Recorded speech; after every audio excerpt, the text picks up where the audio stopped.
Cuba Información. No me digan más mentiroso, no me digan más, no me digan más.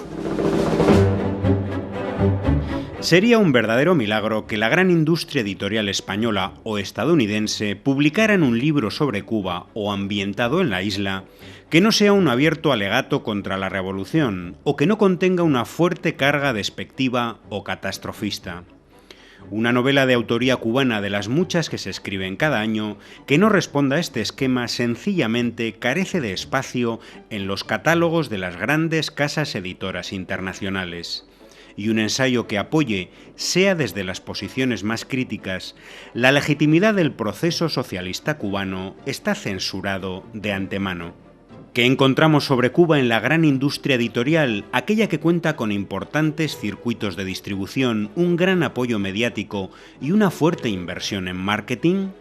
Libros sobre la supuesta vida secreta de Fidel Castro, novelas que narran la atmósfera de miedo de la sociedad cubana, biografías de empresarios que aseguran fueron engañados en Cuba, alegatos contra la politización del deporte en la isla, ensayos de intelectuales neoliberales que promueven el derrocamiento del gobierno cubano o vivencias de excorresponsales en La Habana con la misma ideología de derechas.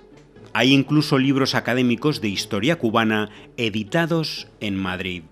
El diario El País promocionaba recientemente Historia de Cuba, volumen que forma parte de la colección Historia de las Antillas, que nos descubre, leemos, un mundo fascinante de islas que no tenían su propia historia en español hasta que la elaboró un puñado de expertos del Centro Superior de Investigaciones Científicas, CSIC, de España.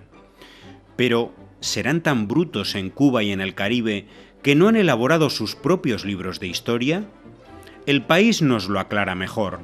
Estos expertos del CSIC han elaborado esta historia de Cuba y de las Antillas porque muchos gobiernos populistas de América Latina, nos dice, se han dedicado a manipular la historia para justificar sus políticas actuales.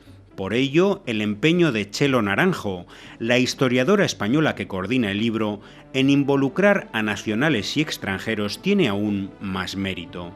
La autora lo explica aún mejor. Los académicos locales siempre se atribuyen un mayor conocimiento de la historia de su país, pero yo creo que la apertura enriquece los análisis y recuerda lo fatigoso que fue luchar contra los prejuicios y los patrones nacionalistas y culturales de muchos académicos de Cuba y otros países. Naranjo se lamenta de que el volumen sobre Cuba publicado en 2009 fue prácticamente ignorado en la isla. Pero para entonces, dice con alivio, ya había tenido una gran acogida en Estados Unidos. Y esto, añade, en las claves internas de nuestra profesión es síntoma de aprobación por parte de la comunidad académica.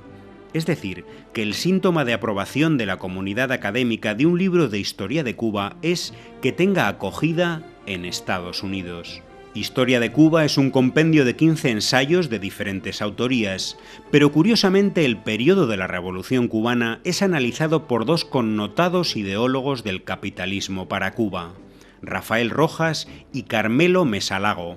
A este último se le reserva todo un capítulo completo, y es que Mesalago, a quien la autora define como uno de los máximos expertos en el estudio de las políticas económicas del régimen, es, recordemos, el analista de cabecera del diario El País para la transición al capitalismo en Cuba. Así funciona la libertad editorial. No olvidemos que, como la libertad de prensa, depende fundamentalmente de quién sea el dueño de la imprenta.